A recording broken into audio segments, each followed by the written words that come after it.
place de mémoire, de commémoration des grandes figures de l'Afrique et de la diaspora. Je pense que dès votre descente des escaliers, vous vous êtes rendu compte, sans pour autant qu'on vous le dise, des missions qui sont assignées à cet espace. Donc c'est avec beaucoup de plaisir et de fierté que je vous y accueille ce matin. La place a l'habitude d'accueillir des activités des acteurs de la culture, mais aussi des activités de tous les citoyens du Sénégal. Mais la cérémonie d'aujourd'hui, quand même, est très particulière pour moi, compte tenu des relations qui me lient avec certains membres du Présidium. Il y a d'abord Élie Charles Moreau, qui est mon doyen, mais aussi qui est mon chéri, parce que il est l'époux d'un doyen, d'une doyenne même, dirais-je, et de celle qui a ouvert pour la première fois la place du souvenir africain. Donc c'est Madame Moreau, pour la première fois en 2009, qui a quand même ouvert les portes de cette place. C'est elle qui a sillonné vraiment le chantier de cette place du souvenir. Donc si aujourd'hui la place est ce qu'elle est aujourd'hui, sa dame en est pour une grande responsabilité. Il y a aussi Daouda Thiandoum, qui est l'auteur de l'ouvrage que nous célébrons aujourd'hui. Daouda, c'est un collègue avec qui j'ai fait la région de Fatick, avec qui j'ai partagé le CRD de Fatick, le comité régional de développement de la région de Fatick, avec qui on a fait plein de choses pour la région de Fatick.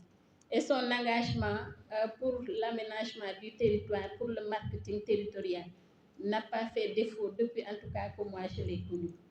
Donc pour ces deux raisons-là, j'éprouve beaucoup de plaisir à vous y accueillir. C'est pourquoi quand il m'a appelé, mais c'est avec honneur même que j'ai accepté d'abriter la cérémonie de ce matin. L'Institut de géographie alpine de Grenoble, et aussi actuellement, Dieu fait que nous partageons aussi la même structure qui est l'ANAT. Donc je vous salue, M. Thiandoum, pour cette confiance et cet honneur. La présentation va porter sur 2 points. Le premier point va parler de l'importance, va soulever les points d'importance du livre. Et le deuxième point va entrer en détail en résumant les différents chapitres du livre. Pour aborder le premier point, je pose une question. Pourquoi devrons-nous lire le livre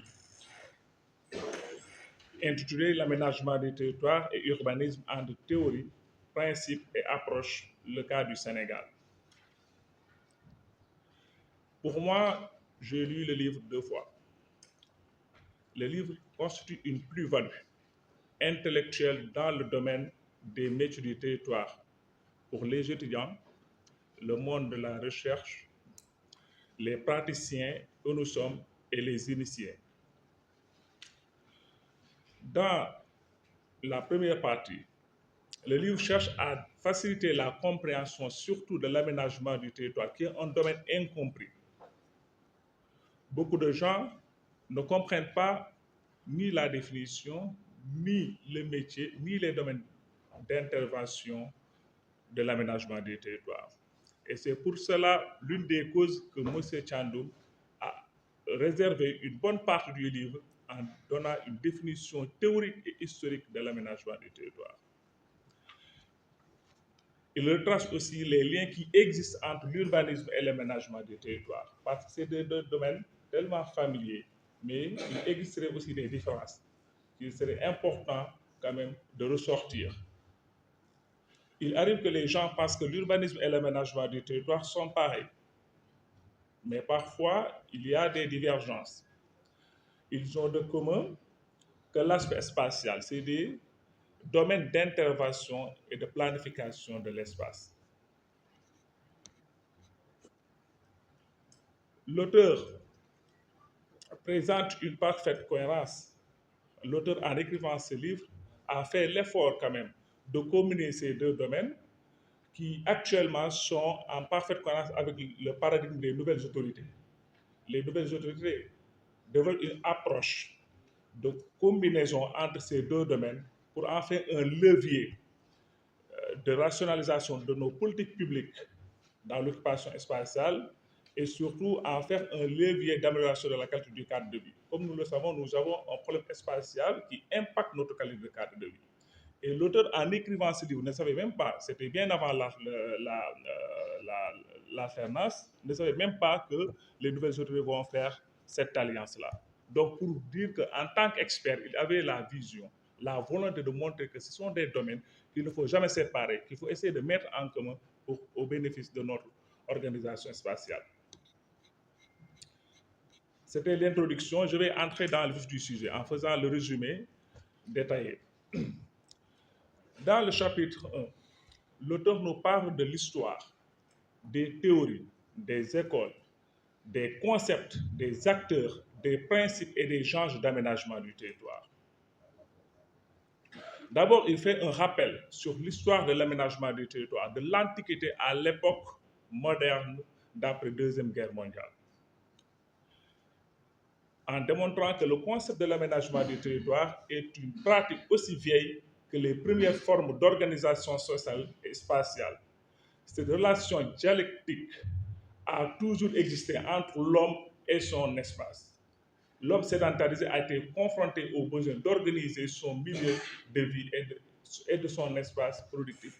Il faut savoir que, naturellement, l'homme cherche à dominer son milieu, à s'en approprier pour pouvoir vivre paisiblement.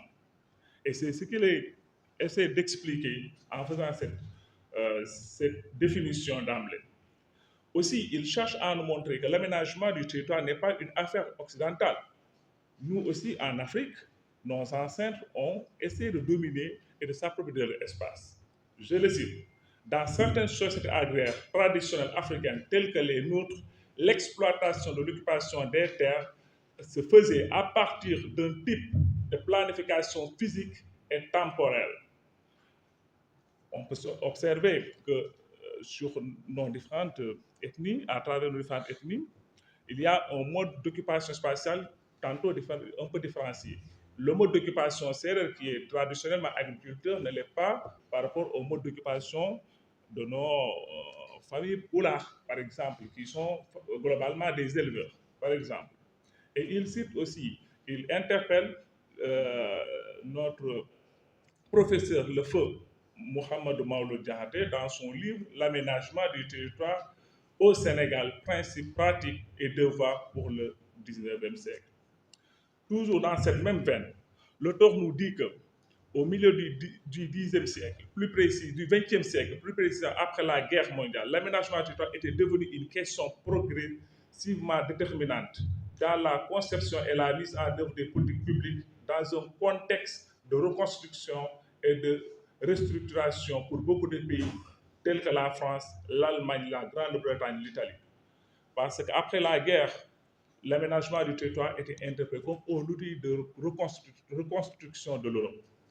Il y a différents modèles de reconstruction. Il y a le modèle français qui est un peu différent du modèle italien et un peu différent du modèle britannique. Mais ce qu'il faut savoir, c'est qu'au final, ils ont eu le même résultat, vu leur niveau de développement.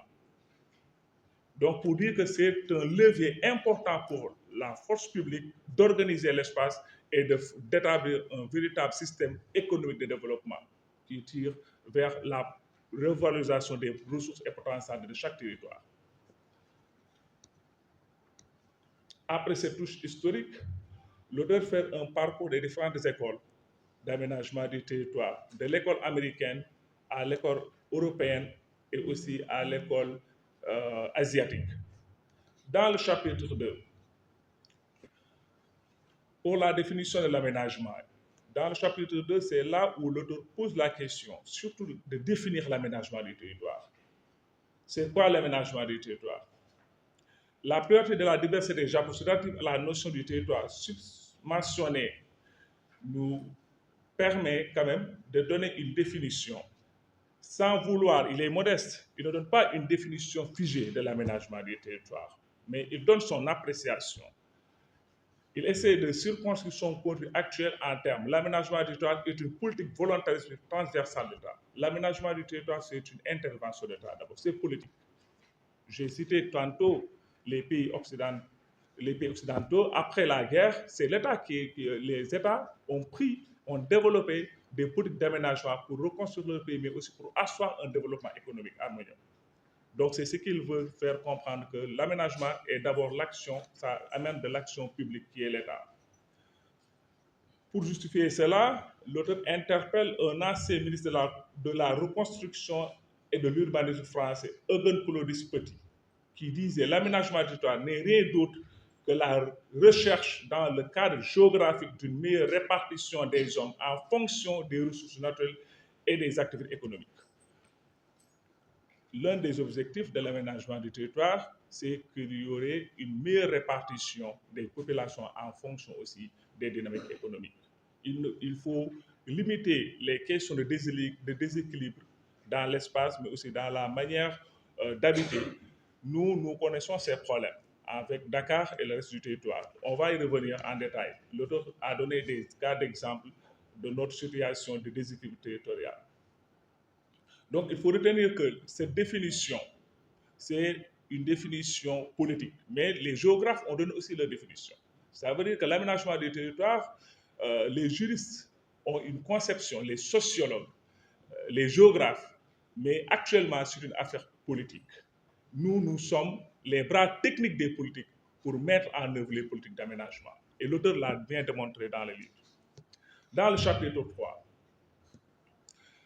il présente les principes de l'aménagement du territoire, tels que tout ce qui est durabilité, parce que la vocation d'un développement, c'est qu'il soit durable, en prenant en compte la génération future, mais aussi la cohésion et la cohérence territoriale. Juste après, il nous parle quand même des acteurs du territoire, des acteurs de l'aménagement du territoire, qu'on peut résumer en 4 catégories. Les premières catégories, je les citais tantôt, sont les institutions publiques, incarnées par l'État central et ses démembrements, que nous sommes. Moi, je suis un chef de service régional, dans la région de Diourbel, par exemple. Je suis le bras technique du gouverneur pour la mise en œuvre des politiques d'aménagement. Donc, l'État et ses démembrements sont les premiers acteurs de l'aménagement du territoire. Nous travaillons en parfaite collaboration avec les collectivités territoriales. L'aménagement du territoire, comme le cas du Sénégal, c'est une compétence partagée entre l'État et les collectivités territoriales, et l'auteur l'a bien mentionné. Il y a aussi les institutions supranationales, telles que l'UEMOA, la CEDEAO, mais aussi l'Union européenne. L'Union européenne qui définit le cadre politique de tous les pays d'Europe pour se référer et établir un système économique et un système de développement agricole. Donc, pour vous dire que même l'aménagement du territoire dépasse le cadre étatique, mais actuellement, l'approche est dans un cadre supranational. Les acteurs privés, tels que les chambres consulaires, qui sont les investisseurs, les privés. Il y a aussi les partenaires au développement communal appelés PTF, la société civile, l'organisation communautaire. Il faut savoir que l'aménagement est une compétence partagée entre le pouvoir public et aussi le privé. Les décideurs que nous sommes, nous comptons réaliser toutes sortes de documents en fonction que ces projets soient bien financés par des partenaires au développement. Dans le chapitre 5 et 6, l'auteur nous parle des outils de l'aménagement du territoire qu'on peut classer en 3 catégories. Il y a les outils techniques. Quand on parle d'outils techniques, on se réfère aux documents de planification.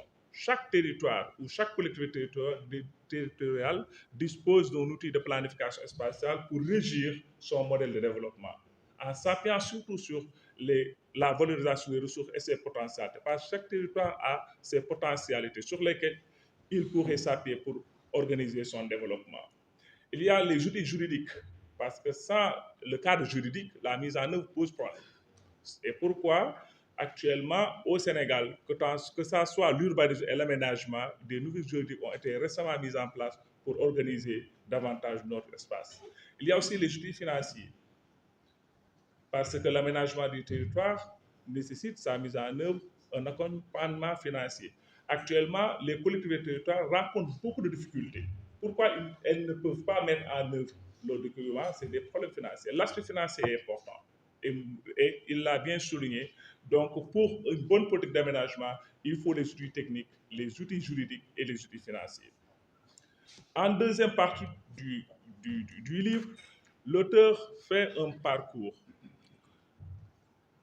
nous invite à voyager, à effectuer un benchmark portant sur l'aménagement du territoire. Le modèle français. Pourquoi le modèle français? Parce que c'est important. Parce que le modèle français, comme nous le savons, après la Deuxième Guerre mondiale, la plupart des pays européens avaient des difficultés parce que ça a été détruit par la guerre. Mais il y avait aussi des problèmes d'organisation spatiale avec une concentration, notamment en France avec Paris. Il y a même un auteur qui a écrit que Paris est le désert français. Cet ouvrage, il l'a bien mentionné, était le point de départ de prise en conscience qu'il faut une intervention de l'État pour mieux équiper le territoire français. Et l'auteur nous a fait de manière généreuse les différentes politiques et les différents modèles développés par l'État français pour équilibrer son territoire. Je peux nommer la politique des métropoles d'équilibre. D'abord avec la création de 8 métropoles d'équilibre, à savoir Marseille, Lyon, Nantes, etc. Et à côté, juste, il y a la création de ce qu'on appelle les villes nouvelles, pour quand même décongestionner un peu Paris. Mais il y a aussi la création de villes nouvelles dans d'autres grandes villes, telles que Lyon, comme l'île d'Ambo. Tout ça, c'est de décongestionner les grandes villes pour disposer d'une armature urbaine équilibrée. Et ce modèle pourrait nous servir parce que nous, actuellement, nous rencontrons ces mêmes difficultés avec Dakar et le reste du territoire national. En troisième partie, l'auteur réserve une part très importante sur l'urbanisme. Jusqu'à présent, on parle de l'aménagement du territoire. Là, on parle d'urbanisme dans la troisième partie du livre. Il commence par le définir. En effet, l'urbanisme, je le cite, peut être défini comme étant un art, une science et une technique de l'aménagement des villes et l'urbanisation en action d'aménager, de transformer en ville une zone urbaine. Bref, un processus inaliénable. L'auteur, d'abord, il définit l'urbanisme en le distinguant de l'urbanisation, qui est un processus, qui est une dynamique. Sur le plan historique, l'auteur révèle que le terme urbanisme est apparu pour la première fois en 1910 en Suisse à travers une société neuchâteloise de géographie en Suisse sous la plume de Pierre Clerget. L'urbanisme, étude historique, géographique et économique. Mais l'auteur, comme il est généreux aussi, il a insisté en soulevant les points de discorde, de différenciation entre l'urbanisme et l'aménagement du territoire.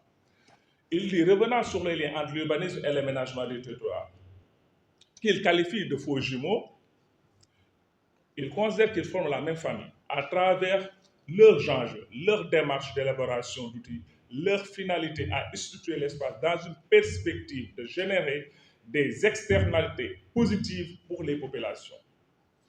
C'est une question de celle qui les sépare.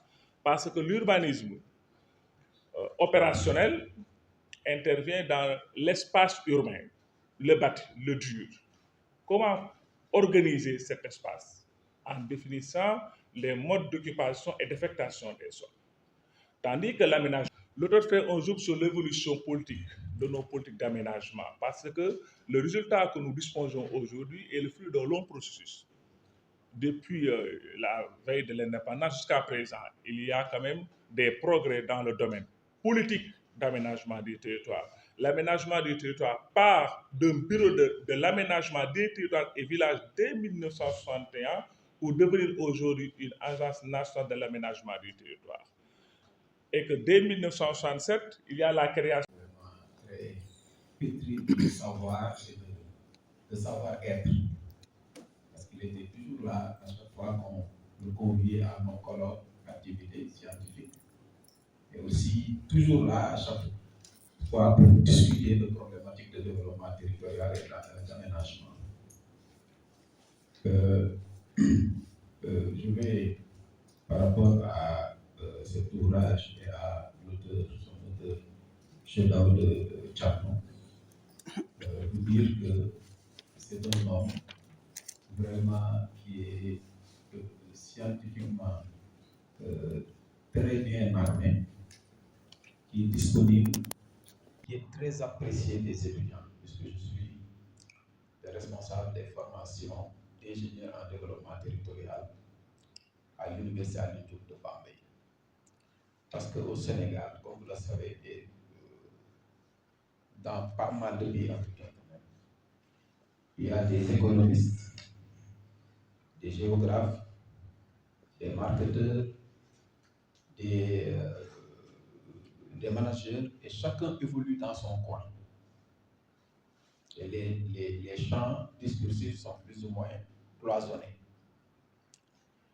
Alors que, si vous prenez par exemple l'économie, en économie, on fait souvent abstraction du territoire. Prenez les modèles d'Adam Smith, Ricardo, tout ça, on tourne autour de variables comme le prix, comme la quantité demandée, etc. Mais toute l'analyse économique depuis la première année jusqu'au TIA, etc., s'articule autour de quoi?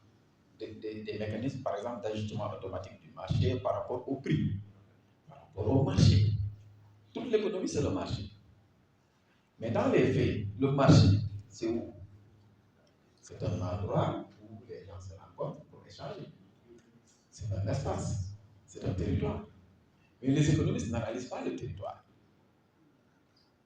Alors que toute leur étude tourne autour du territoire. C'est une absurdité. Si vous allez, et le résultat, c'est que si vous allez par exemple en Amérique du Nord, l'endroit le plus agréable pour passer la journée avec sa famille, regarder, on peut tout s'amuser, jouer avec ses enfants, c'est le marché. Ceux qui ont été aux États-Unis ou au Canada en savent quelque chose, même en Europe, en France. Si vous allez au marché, c'est très joli, très propre, bien aménagé. Vous avez vos enfants, les enfants ont quelque part pour s'amuser, jouer, tout est bien. Mais chez nous, si vous voulez aller quelque part où vraiment c'est très très sale, bon, où personne ne va aller avec sa famille, c'est le marché. D'ailleurs, pire, quand on aménage le territoire, on oublie le marché. Si vous quittez Thiaré, par exemple, il y a un marché. Il y a quelque part qu'on appelle marché. Ce n'est pas un marché. Vous n'avez même pas où garer votre voiture. On appelle marché, nous, un alignement de magasins, mais ce ne sont pas des marchés. Ce n'était pas prévu dans le plan d'aménagement. Vous quittez Thiaré, vous allez après Thiaré, c'est Fasma, après Petit-Ba, après Kermefal, après Kermefal, Grand-Ba, après Grand-Ba, Zagba. Il n'y a pas de marché, nulle part. Il n'y a rien que des lotissements. Il faut aller à Rufisque pour trouver encore un marché. Et si vous prenez par exemple un quartier traditionnel, dans nos quartiers traditionnels, le premier réflexe d'une personne qui cherche un emploi, quelqu'un qui est dans sa maison qui ne fait rien, qu'est-ce qu'on lui dit? Va au marché. Les femmes qui n'ont pas de quoi nourrir leurs enfants, qu'est-ce qu'on va au marché? C'est le milieu par excellence de création d'emploi. Et on oublie ça dans l'aménagement du territoire. Et après, on dit que dans nos politiques publiques, on veut que les gens travaillent. Ce ne sont pas des absurdités. Parce que celui qui réfléchit sur l'économie n'est pas celui qui réfléchit sur l'aménagement du territoire. Alors que les deux doivent aller ensemble.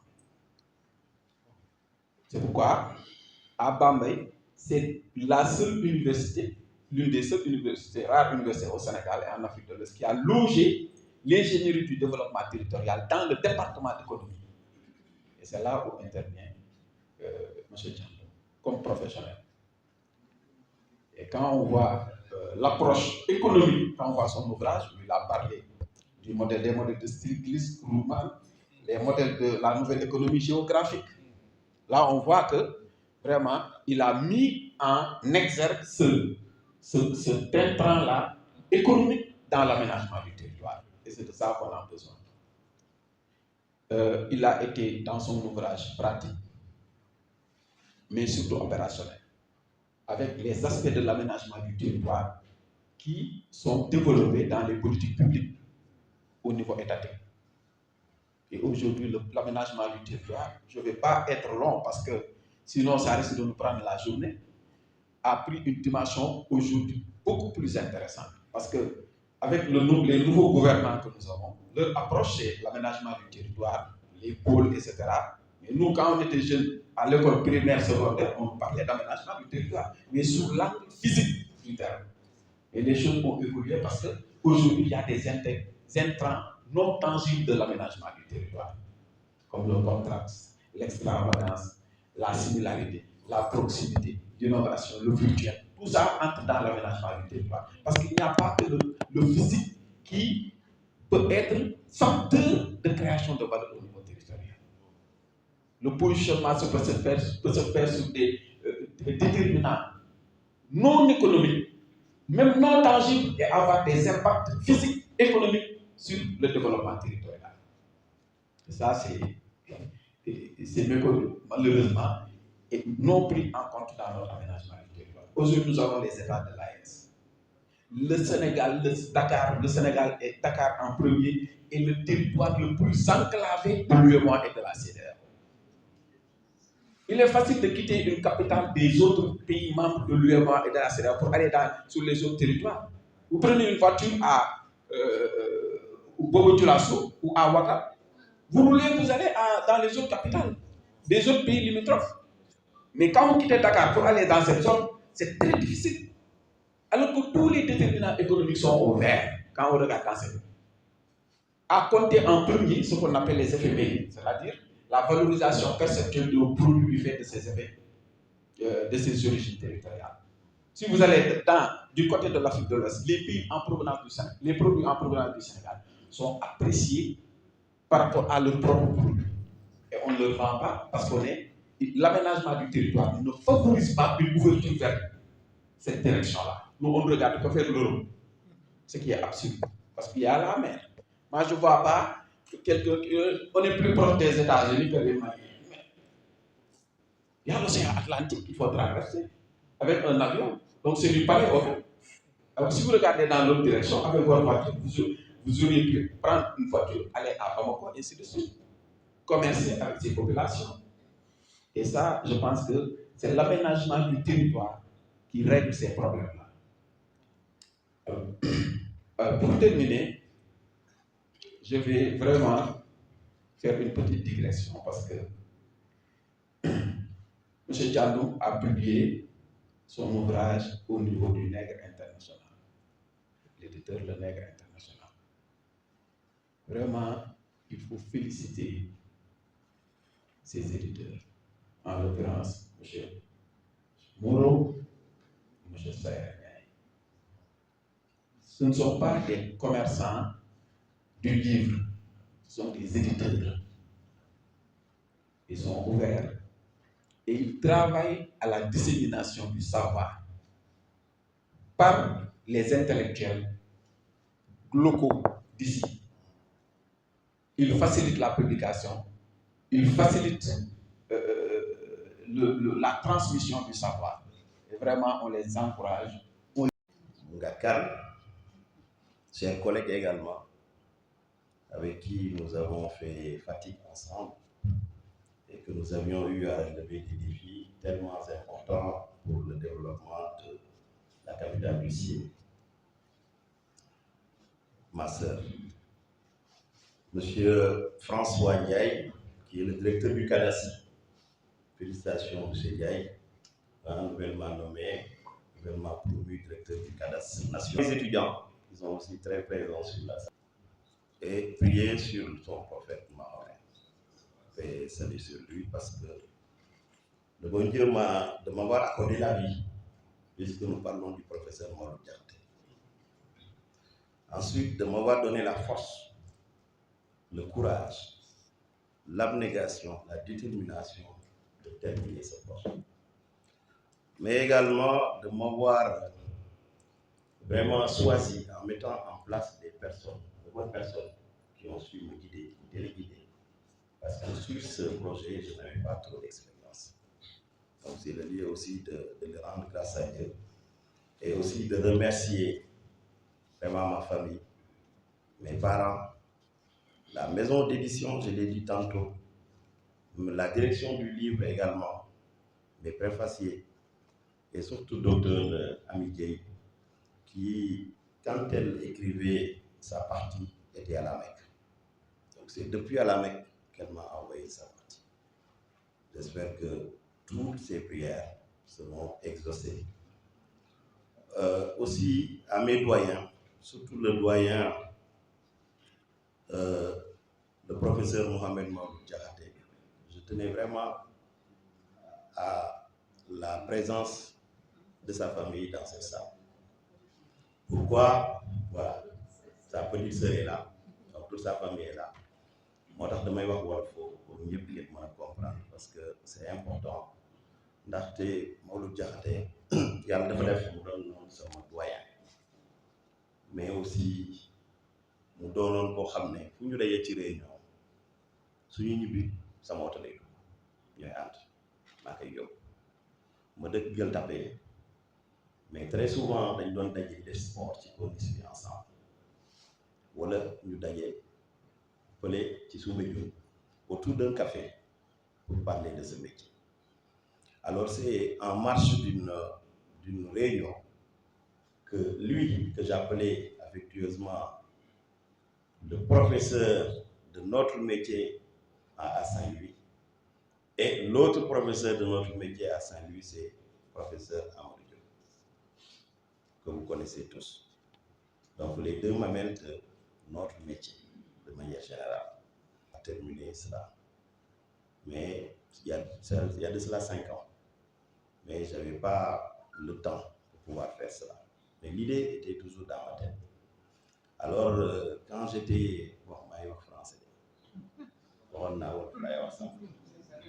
Voilà. Donc, boobu li ma bëgg a wax mooy Maodo Diakhaté dafa nekkoon nit koo xam ne lépp lu ñu liggéey anam daf ci bokk waa ANACIM ñuy toog ci loolu si lañu ràññeente docteur Abdou Baro est là derrière moom bi ñuy def conférence nationale sur l'aménagement et l'attractivité du territoire professeur Maodo Diakhaté lañ jëloon mu nekk président commission scientifique mais bu ñu daan réunion commission scientifique ils sont là maa ngi daan gën a sonal si réunion ba un jour finalement daf ne mais vous commencez à me saouler il est là parce que tellement lu mu doon professeur bu waxee dara ma teggi teg la ñu koy jàppante man ak moom et loolu ça m'a poussé également à nouer notre amitié moo tax livre bi ma ko tàmbali liggéey tout de suite moom laa xalaat mu def ma préface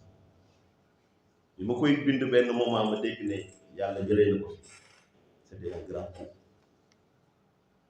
donc après nag si la changé yàlla def ma boole ma yeneen nit ñu continuer mais vraiment ma koy déjee ouvrage fu mu nekk yàlla na ko dàqal fu mu jógee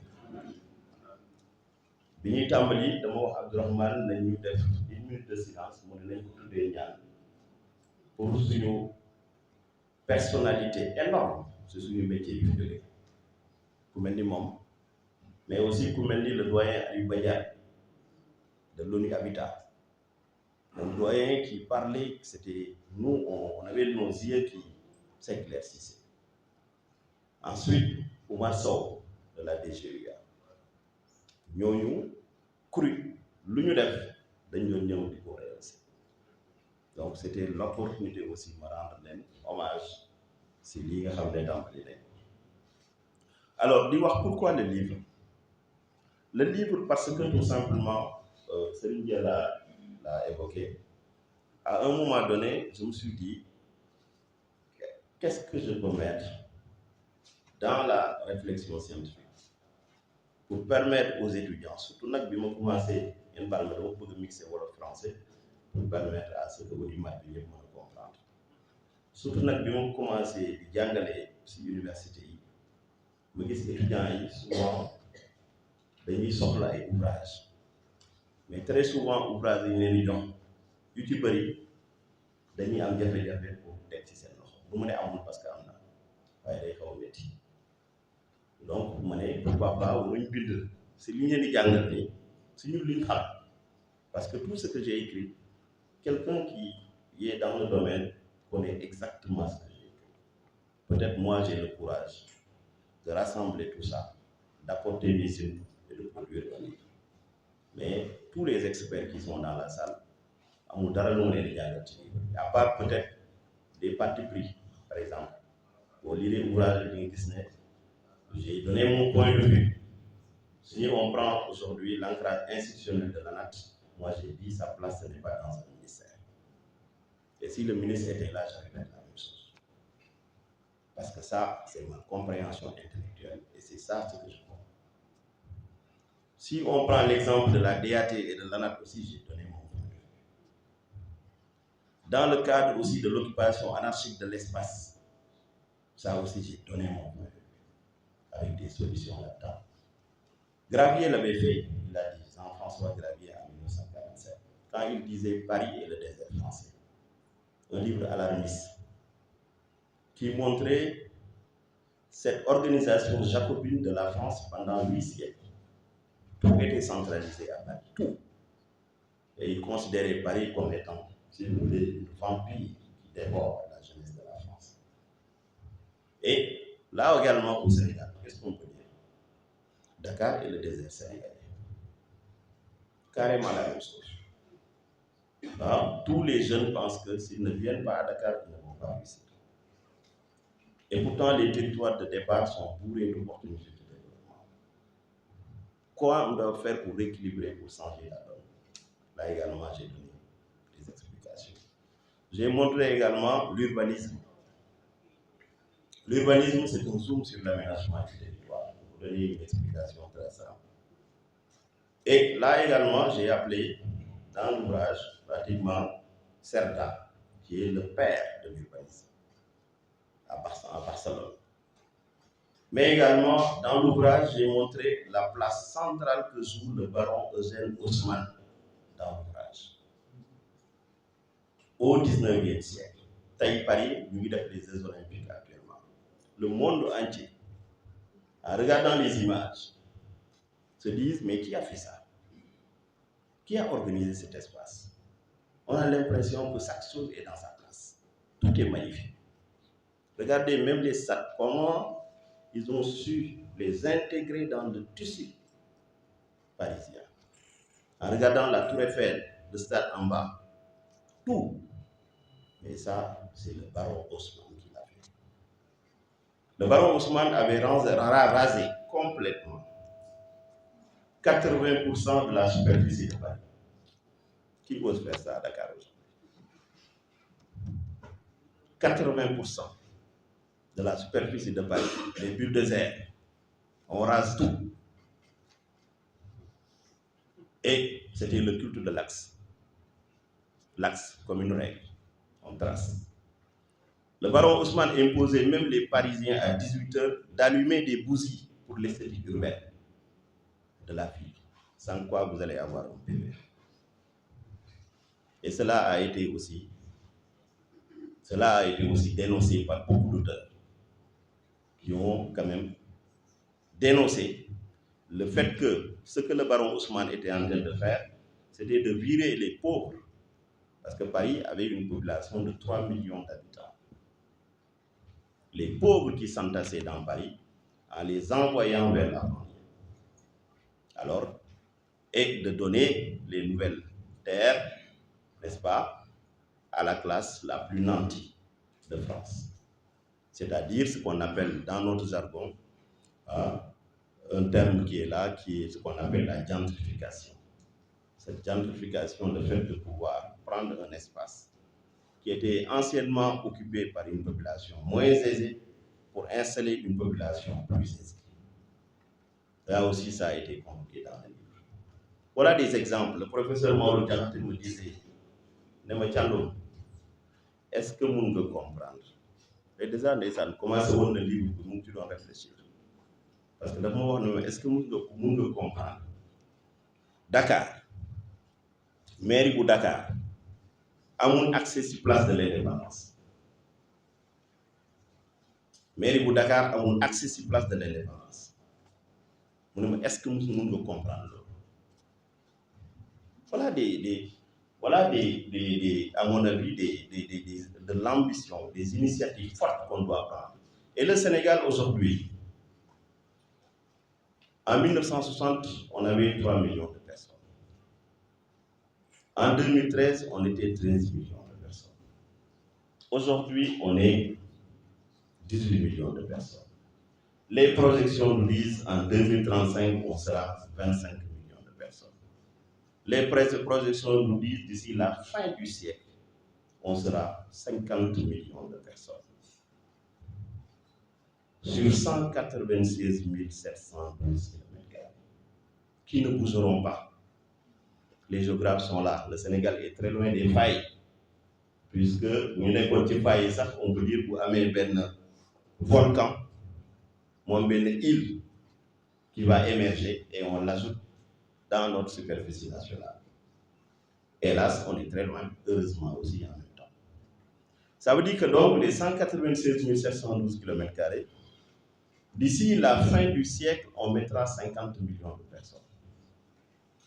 Ces gens-là, il faut les loger, il faut les nourrir, il faut les soigner, il faut les déplacer, il faut les éduquer, il faut mettre en place des aménagements sportifs, des aménagements de culture, des aménagements de loisirs.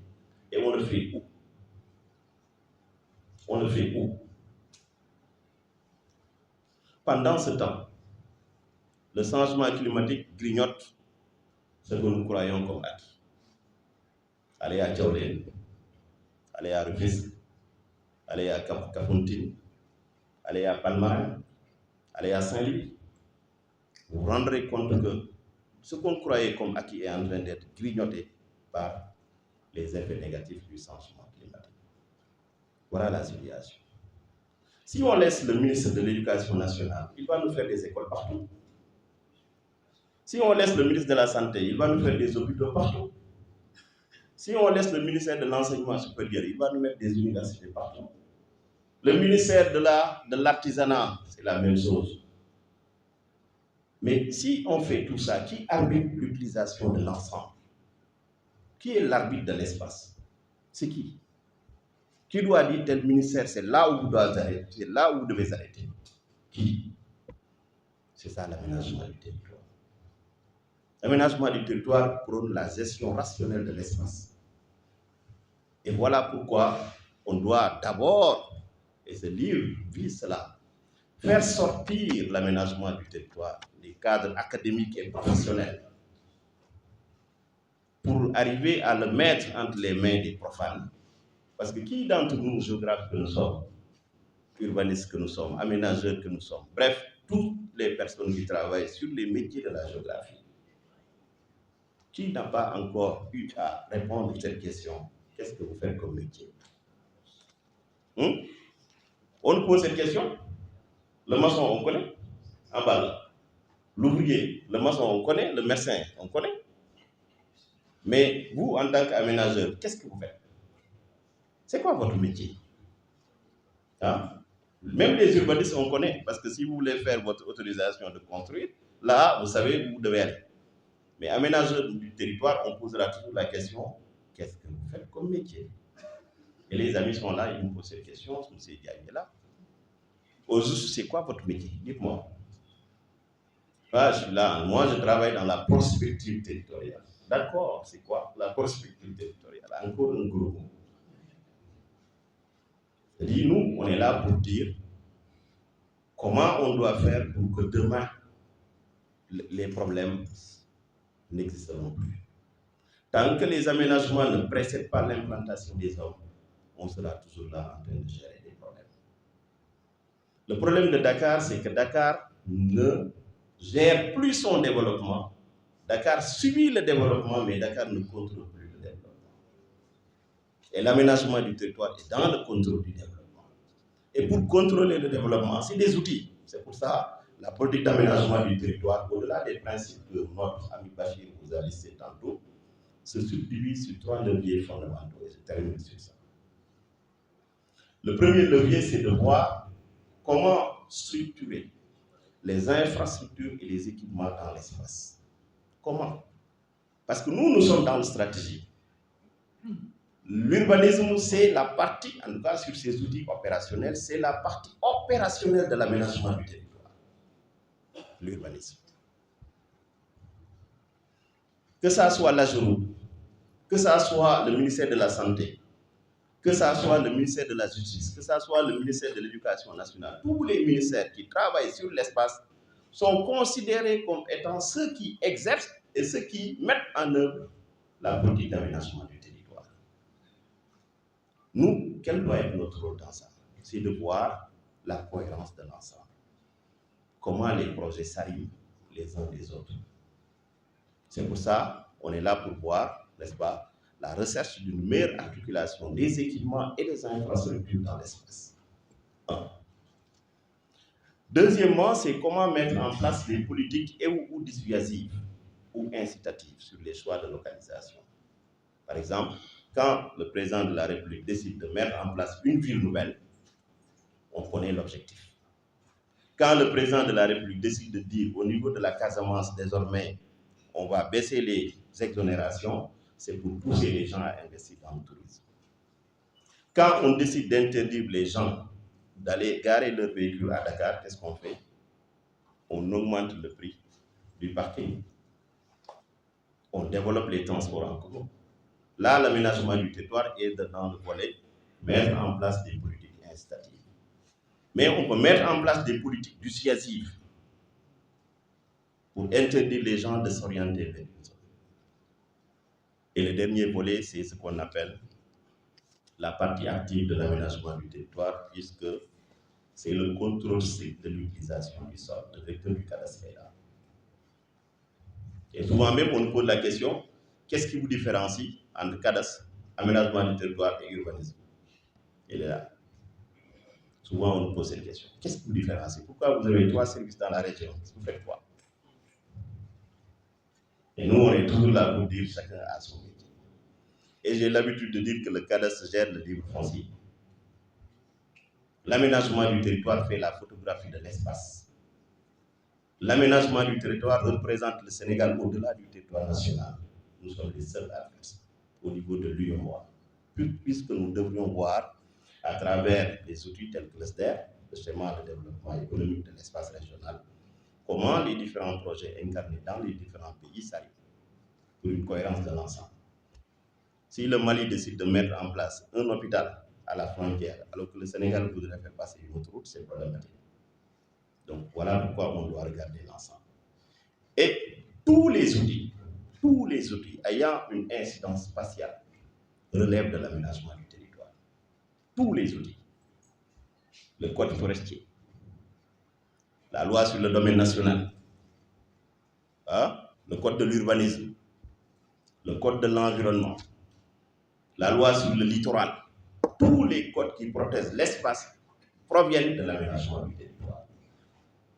Voilà les quelques aspects que je voulais vraiment sortir et les partager avec vous.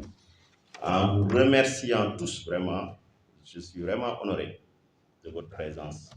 Je sais combien vous avez fait d'efforts pour être là aujourd'hui. Ce n'est pas évident du tout. Mais je vous remercie très sincèrement du fond du cœur d'être là et d'être des ambassadeurs de notre métier. Merci beaucoup.